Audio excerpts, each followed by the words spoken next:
Ini gelanggang pertama yang saya turun sejak daripada kekalutan politik yang bermula sejak 2 minggu lepas.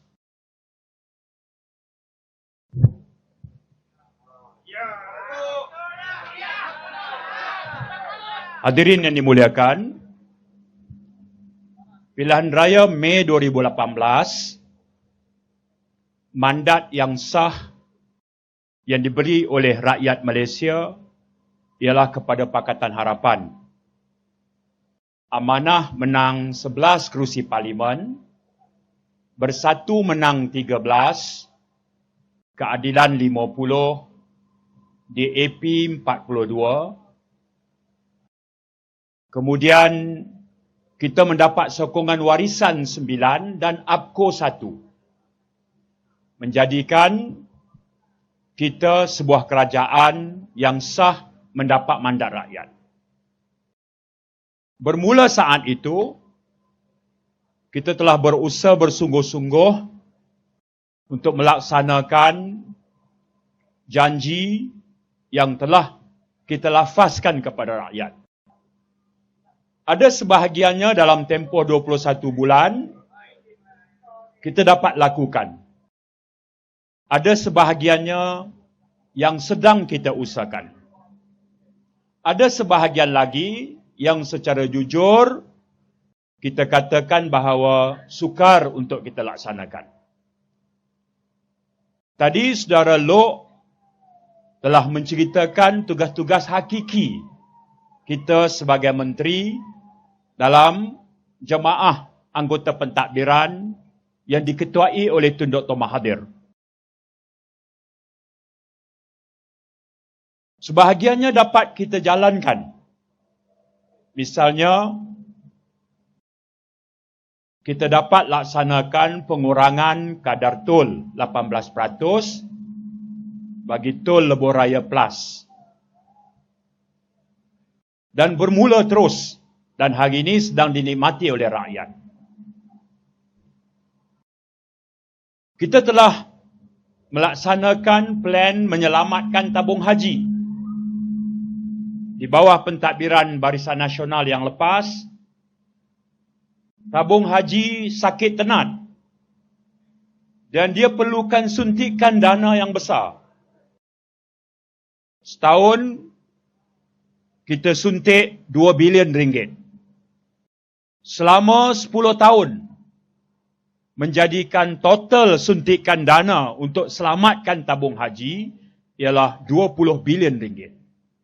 Tabung haji institusi orang Melayu. Tapi yang lingkupkan tabung haji bukan Guan Eng, bukan Kit Siang, bukan Gobin.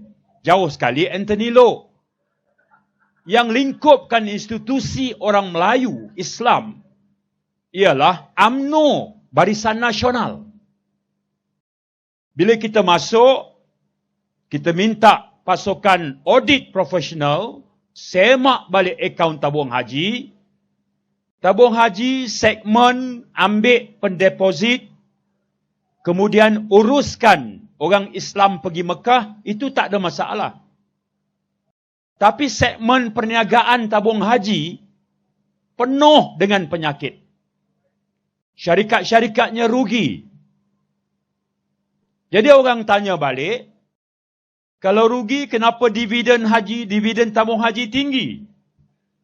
Tinggi sebab tabung haji ambil duit pendeposit yang belum naik nama pergi Mekah, guna itu untuk bayar dividen. Itu dah jadi macam skim Pak Mantelo. Kita hentikan. Kita keluarkan syarikat bermasalah. Kemudian letakkan di bawah special purpose vehicle. Uruskan syarikat-syarikat yang rugi ini. Pada masa yang sama suntikan dana dibuat. Ini keputusan Jamaah Menteri Pakatan Harapan. Di situ ada Guan Eng. Di situ ada Muhyiddin. Di situ ada Saifuddin, di situ ada Dr. Wan Azizah, ada Saudara Mat Sabu. Ini keputusan bersama kita. Fakta di hadapan kita, institusi orang Melayu, iaitu tabung haji, lingkup oleh UMNO, PAS puas hati, Pakatan Harapan yang selamatkan. Itu fakta di hadapan kita. PAS dapat taklimat daripada Aziz Rahim, pengurusi tabung haji sebelum pilihan raya. PAS puas hati dengan tabung haji. Apa yang dia puas kita pun tak tahu. Terselamatkan. Hadirin yang dihormati sekalian. Selama 21 bulan, fokus kita nak laksanakan apa yang kita janjikan. Dalam pada itu, ada juga dalam kelambu kita, rupanya pasang rancangan lain. Dua watak ini, Tan Sri Muhyiddin dan saudara Azmin Ali. Pengkhianatan ini pedih, tuan-tuan. Sebab itu saya mengambil masa untuk membaca sedikit sejarah pengkhianatan. Bila saya baca balik, hati saya jadi terubat. Di antara sejarah pengkhianatan, pernah juga terkena kepada Nabi Muhammad SAW. Kalau Nabi pun pernah dikhianati, Abang Mat, apa sangatlah kita. Baca balik sirah Nabi, Bani Nadir, Bani Qainuqa, Bani Khuraizah, terakam dalam sejarah perjuangan dakwah Nabi, mereka ini adalah watak-watak pengkhianat. Baca sejarah Melayu, kita akan jumpa Raja Mendelia dan Sikitol.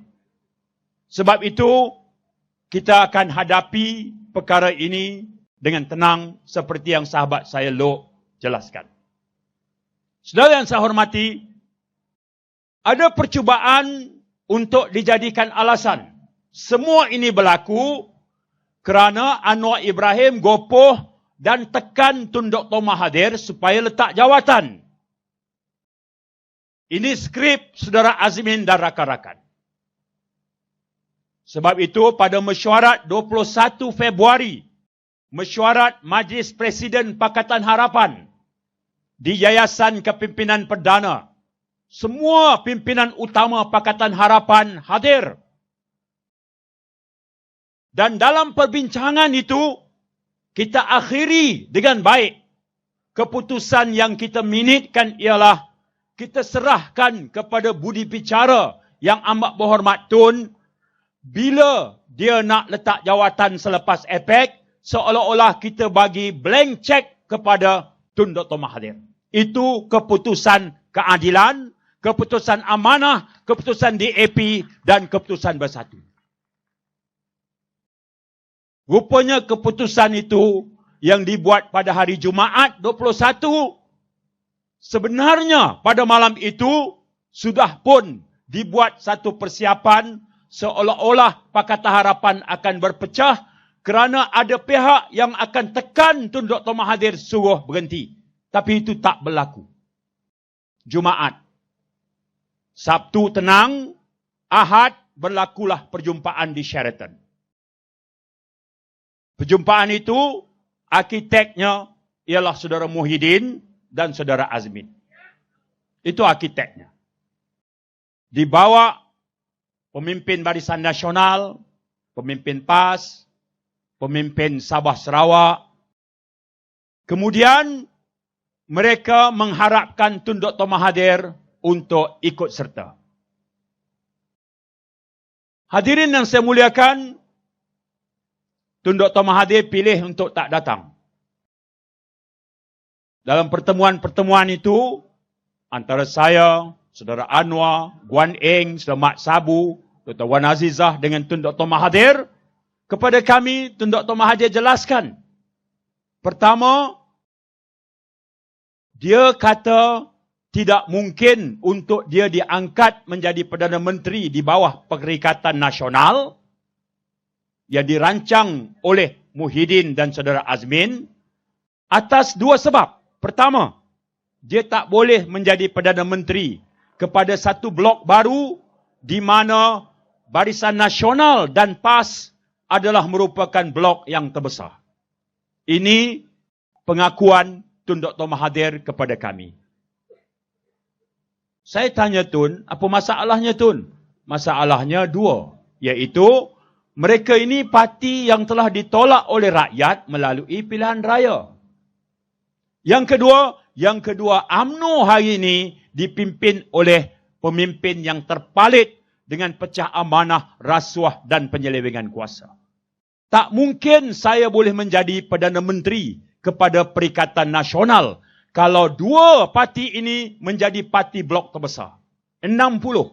Barisan Nasional 42, PAS 18. 60. Ini blok yang besar. Sedangkan kedua-dua parti telah ditolak oleh rakyat. Mana mungkin saya menjadi Perdana Menteri di mana dua parti yang ditolak oleh rakyat kembali berkuasa sedangkan mereka penuh dengan masalah. Itu penjelasan Tun. Tun sambung lagi. Saya tanya dengan Tan Sri Muhyiddin. Kalau saya tak boleh terima UMNO secara en blok, apa pendirian kamu? Tan Sri Muhyiddin kata, saya sanggup bekerja dengan UMNO secara en blok. Yang itu memisahkan garis antara Tun Dr. Mahathir dengan Tan Sri Muhyiddin. Sekurang-kurangnya, Tun Dr. Mahathir menjelaskan kepada kami, dia ada had dia untuk membolehkan dia pegang kuasa, tetapi garis yang memisahkannya adalah kalau ada istilahnya katanya perompak, penyamun, penyangak dan pengkhianat, dia kata dia tak sanggup. Yang ini saya rakam dalam buku catatan saya. Tuan-tuan yang saya hormati sekalian. Bersatu kemudian buat mesyuarat 36 ahli parlimen. Mana datang 36? Bersatu asalnya 13. Kemudian beberapa MP UMNO selepas pilihan raya yang lepas masuk. Sehingga jadi 26. Kemudian kalah satu di Tanjung Piai, tinggal 25. Azmin bawa masuk 11, jadi 36. Dalam mesyuarat itu, Tun ceritakan lagi kepada kami. Masalahnya ialah apabila dia ditekan dua perkara. Pertama, dia diminta untuk langgar janji. Janjinya ialah menyerahkan kepada Anwar satu masa nanti. Pimpinan Bersatu kata, Tun tak payah lagi pegang janji itu. Tun kata tak boleh, kami telah pun berjanji. Yang kedua adalah permintaan Bersatu untuk keluar daripada Pakatan Harapan kerana dalam Pakatan Harapan ada DAP.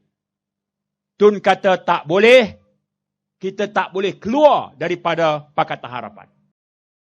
Oleh kerana dua perbezaan ini, kemudiannya ahli-ahli Parlimen Bersatu berpendapat tiba masanya mereka memilih Tan Sri Muhyiddin. Itulah yang menjadi sebab untuk Tun melepaskan jawatan sebagai pengurusi dan sebagai Perdana Menteri. Tuan-tuan yang saya hormati sekalian, saya letakkan dulu fakta-fakta itu.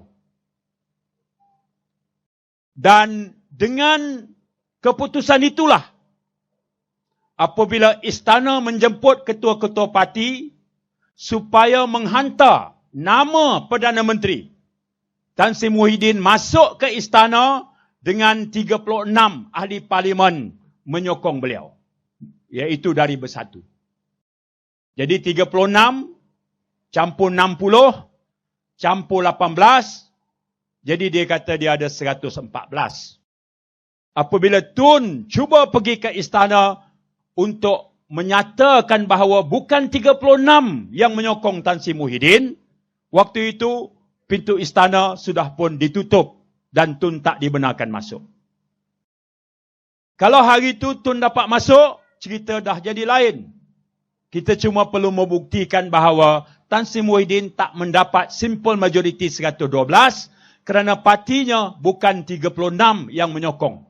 Sebaliknya, tolak 6 atau 7 atau 8 yang Tun telah siapkan statutory declaration untuk diserah kepada istana. Jadi 36 yang Tan Sri Muhyiddin hantar masuk mengatakan sokong dia, ternyata itu tidak benar. Sebab itu, pada hari beliau angkat sumpah di istana, kita telah membuat laporan polis bahawa Tan Sri Muhyiddin sebenarnya melakukan penipuan kepada istana, membawa nama 36 sokongan, sedangkan itu tidak betul. Itu yang pertama kita buat dulu. Buat laporan polis. Yang ini saya ucap terima kasih kepada rakan-rakan daripada Parti Amanah yang telah menunaikan tanggungjawab mereka. Laporan itu dibuat oleh kawan-kawan Amanah. Pagi dia angkat sumpah, pagi itu juga kita pergi balai polis. Bagi tahu dengan polis, Tan Sri Muhyiddin yang masuk ke istana bukan 36 sokong dia. Yang jelas, Tun Dr. Mahathir tak bersama dia, Syed Saddiq tak bersama dia, Mukhris tak bersama dia, Amiruddin Hamzah tak bersama dia, Mazli Malik tak bersama dia. Ketika dia menyerahkan kepada istana 36 nama, sudah tentunya 36 itu termasuk nama-nama yang menyokong Tun. Oleh kerana itu asas aduan kita kepada polis di Raja Malaysia. Itu kita siarkan, biar polis buat. Apa yang kita buat lagi? Kita buat lagi dengan menghebahkan kepada umum bahawa numbers yang diperlukan sebenarnya menjadi milik kita. Sebab itu kita hebahkan kepada umum pada malam itu. Keputusan seterusnya ialah kita akan mengadakan roadshow, memberikan penerangan kepada rakyat tentang kedudukan perkara ini. Dan inilah yang sedang kita lakukan. Tuan-tuan yang saya hormati sekalian, apa khabar Tan Sri Muhyiddin sebagai Perdana Menteri sekarang? Saya dengar ucapan dia. Ucapan sulung dia, maiden speech. Perenggan yang pertama, saya bukan pengkhianat. Tuan-tuan, ini ayat yang datang daripada seorang yang jiwanya resah. Saya bukan pengkhianat, saya cuma nak selamatkan negara, katanya. Negara okey dalam jagaan Kerajaan Pakatan Harapan. Tan Sri Muhyiddin pun anggota pentadbiran. Saya kesian dengan beliau sebab kalau sebulan kami mesyuarat kabinet 4 kali setiap hari Rabu, beliau datang 1 kali saja dalam sebulan. 3 minggu lagi cuti sakit. Beliau seorang pesakit kanser. Beliau menjalani 12 rawatan. Beliau baru saja pulih daripada rawatan penyakit kanser. Saya, Abang Mat, Lok, kecuali kalau kami berada di luar negara. Saya paling kuranglah setahun barangkali 3 kali aja. Ya, Abang Mat yang paling kerap. Ya, sebab dia Menteri Pertahanan. Saya tak apa, jaga bawang, jaga cabai, jaga ayam, jaga telur. 3 kali saja sebulan saya keluar. Saya jarang ponteng mesyuarat Jamaah Menteri. Jadi pagi-pagi, hari Rabu 9.30, siapa yang berada di luar negara, siapa yang bercuti, akan ada satu nota atas meja kita. Saya masih ingat, Tan Sri Muhyiddin sering ambil cuti sakit. Pernah dalam sebulan datang sekali aja. Saya pun terfikir, kalau dah kedudukan kesihatan dia macam itu, sekarang ambil jawatan Perdana Menteri dengan tekanannya, dengan segala macam. Dia pesakit kanser. Simpati saya kepada dia. Tuan-tuan, sekarang dia Perdana Menteri. Yang pertama, dia berhempas pulas untuk melawan persepsi pengkhianat. Itu tugas dia yang sangat berat. Walau dia olah macam mana pun skrip dia, orang akan tetap melekat dalam kepala, ini era gelap, darkness, horrifying. Ini seolah-olah no limit of treacherous. tak ada limit terhadap pengkhianatan, era gelap, horrifying, dan dia sekadang bergelut dengan satu persepsi khianat. Dan ini cabaran nombor wahid buat Tan Sri Muhyiddin. Dia akan ambil masa untuk jernihkan keadaan ini. Yang pertama. Yang kedua, cabarannya ialah berapa lama dia boleh wujudkan cohesiveness. Berapa lama dia boleh pegang whole kerjasama dengan PAS, dengan UMNO, dengan MCA, dengan MIC, dengan Bersatu ataupun faction Sarawak. Berapa lama dia boleh pegang? Sebab dia nak kena balance semua ni. Siapa dilantik Timbalan Perdana Menteri, siapa dilantik menteri, adakah ini puas hati, ini tak puas hati, berapa lama? Ujian keduanya adalah cohesiveness. Ujian yang kedua. Ujian yang ketiga, rakyat Malaysia dan dunia nak tengok Kerajaan Perikatan Nasional Tan Sri Muhyiddin ni, apa bezanya, kelainan yang dia nak bawa dengan Kerajaan Pakatan Harapan yang mendapat mandat. Orang nak tengok, what's the difference? Apa bezanya? Orang sedang tunggu. Apa bezanya? Saya tonton ucapannya. Dia kata, saya tahu rakyat perlu wang untuk hantar anak ke sekolah, belanja kesihatan, belanja pendidikan, belanja dapur. Itu memang sebahagian daripada tumpuan utama oleh Kerajaan Pakatan Harapan yang Tan Sri Muhyiddin di dalamnya. Tak ada yang baru. Tak ada satu pun yang baru lagi. Cabaran yang keempat adalah Perikatan Nasional Kerajaan Pimpinan Tan Sri Muhyiddin ini, bagaimana dia nak mewujudkan intercommunal relationship sesama rakyat berbilang kaum di negara kita. Sebab itu akan mempengaruhi arah atau direction, kesan terhadap ekonomi dan keyakinan pelabur di negara kita. Kerana rakyat sentiasa teringat Tan Sri Muhyiddin adalah seorang pemimpin politik yang sebut, I am the Malay first. Kerajaan Pakatan Harapan adalah kerajaan yang mengiktiraf dan meraihkan kepelbagaian di antara Melayu, Cina, India, Iban, Dayak, Kadazan dan sebagainya. Sekarang orang nak tengok bagaimana Tan Sri Muhyiddin uruskan ini.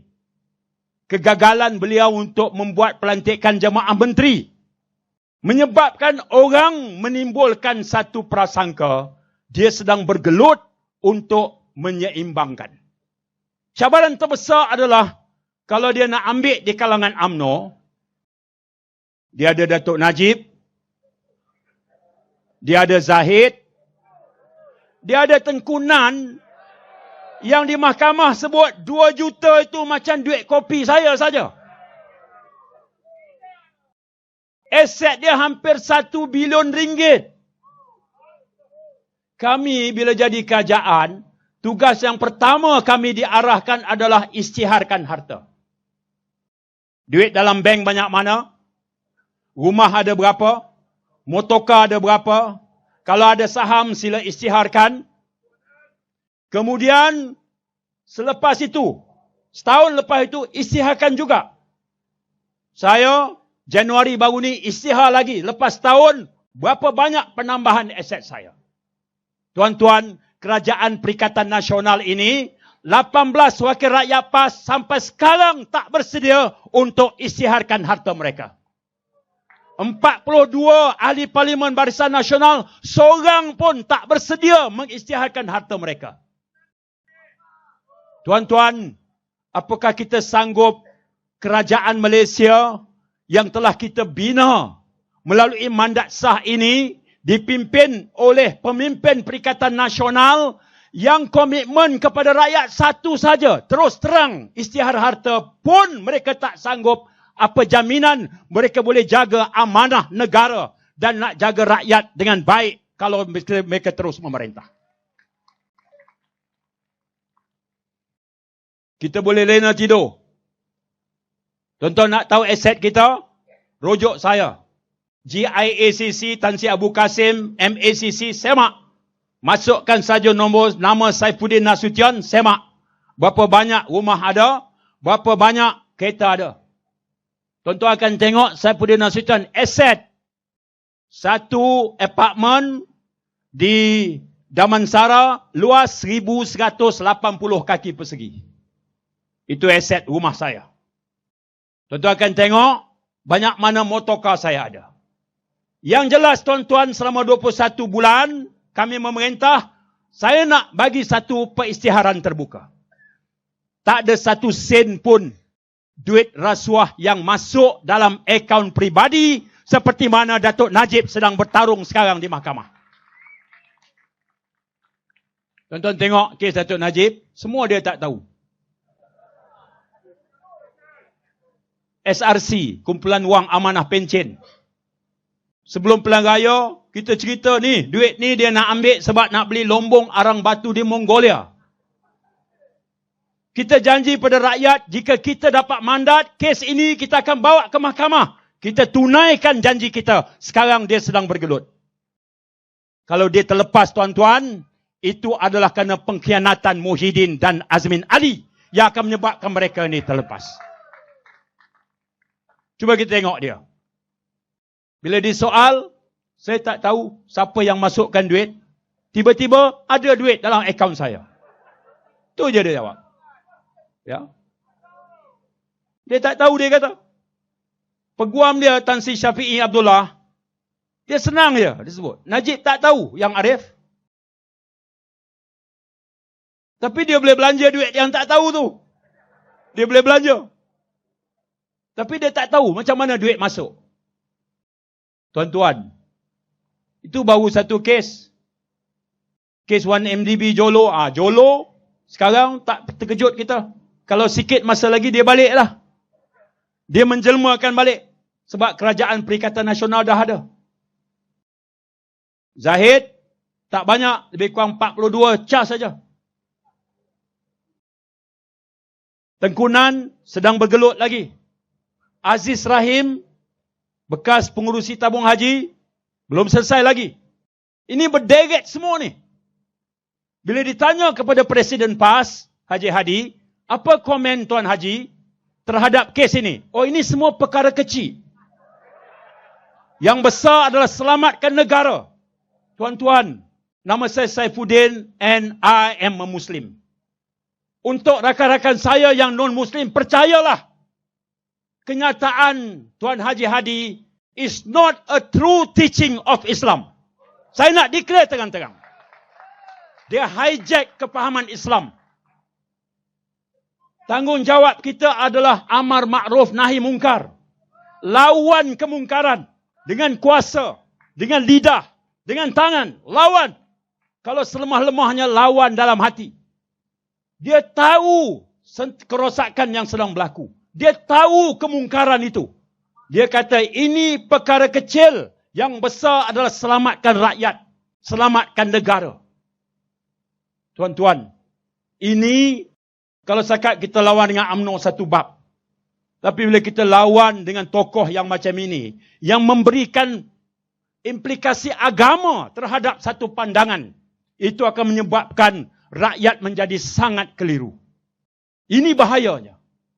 Sebab itulah tuan-tuan, apa yang akan kita lakukan? Saudara Lok sebut tadi, yang pertama, 18 Mei. Betul-betul seminggu sebelum raya.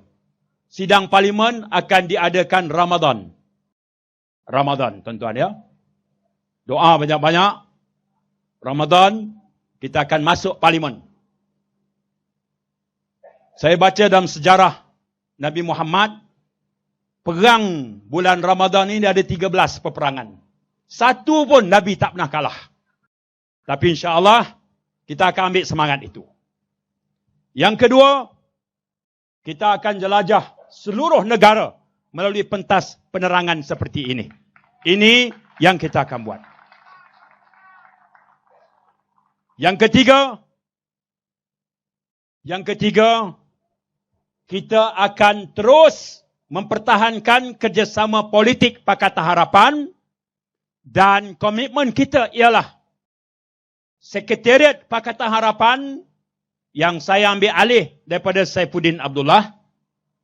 Itu Saifuddin Abdullah. Ini Saifuddin Nasution. Khianat tak ada dalam kamus kita.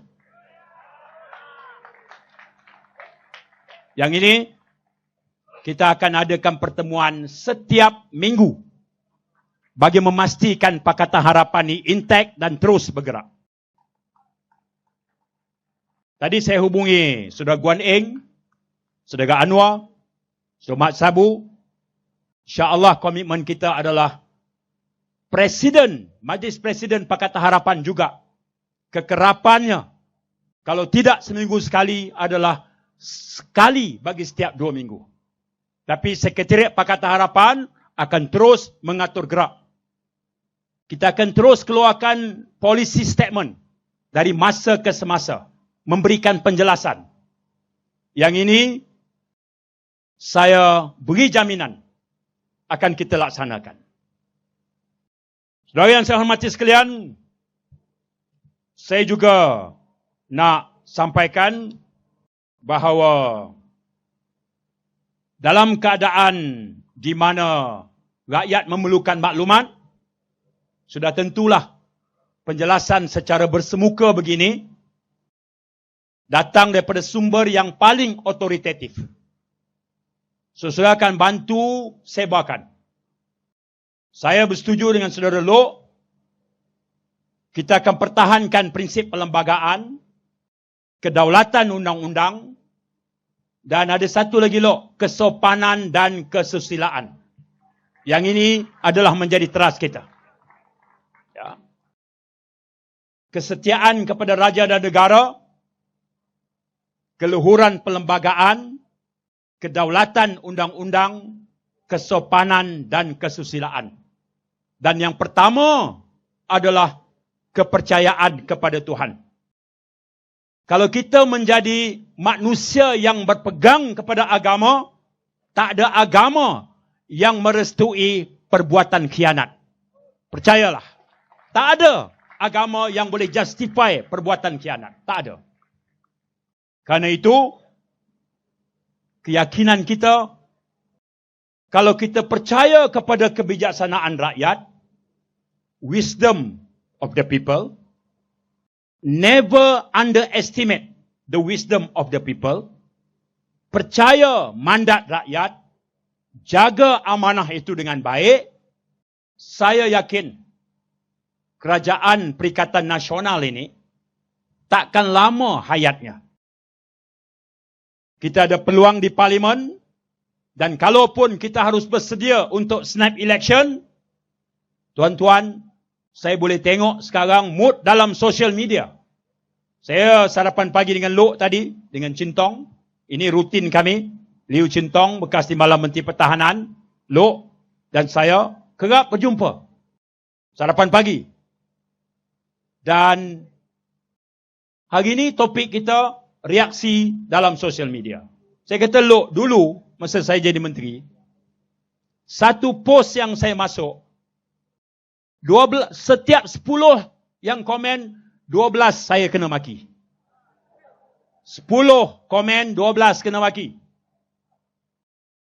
Hari ini, satu post yang kita hantar, 1 sampai ke 10, tak jumpa lagi nada memaki. Belum jumpa lagi. Saya ingat saya seorang. Lok pun sama. Dia post cerita pasal driver dia je. Driver dia, seorang Melayu, selalu tepati masa. Jadi bila driver tepati masa, Lok pun akan sampai ke satu tempat majlis dengan lebih awal. Jadi Lok kata dia selalu dipuji sebab sampai awal. Kata Lok, pujian itu milik pemandunya. Itu aja story dia. Saudara akan tengok ratusan ribu, bahkan juta yang likes, yang respon kepada posting yang begitu simple. Jadi tuan-tuan, rakyat di luar sana, dia tengok kita sebagai kerajaan, kita berhempah pulas, ada kelemahan, mereka kritik, yes. Tapi sekarang, bila Pakatan Harapan itu jatuh kerana perbuatan khianat, rakyat lebih marah terhadap pengkhianatan. Inilah yang sedang berlaku sekarang. Oleh kerana ini kawasan Tuan Haji Muhammad Sabu, saya tak boleh ambil masa lebih daripada beliau. Saya gembira dapat menjadi sebahagian daripada sejarah ini. Saya salute tuan-tuan dan puan-puan yang datang beramai-ramai pada malam ini. InsyaAllah kita akan terus berjuang sehingga mandat rakyat diletakkan kembali pada tempatnya. Assalamualaikum warahmatullahi wabarakatuh.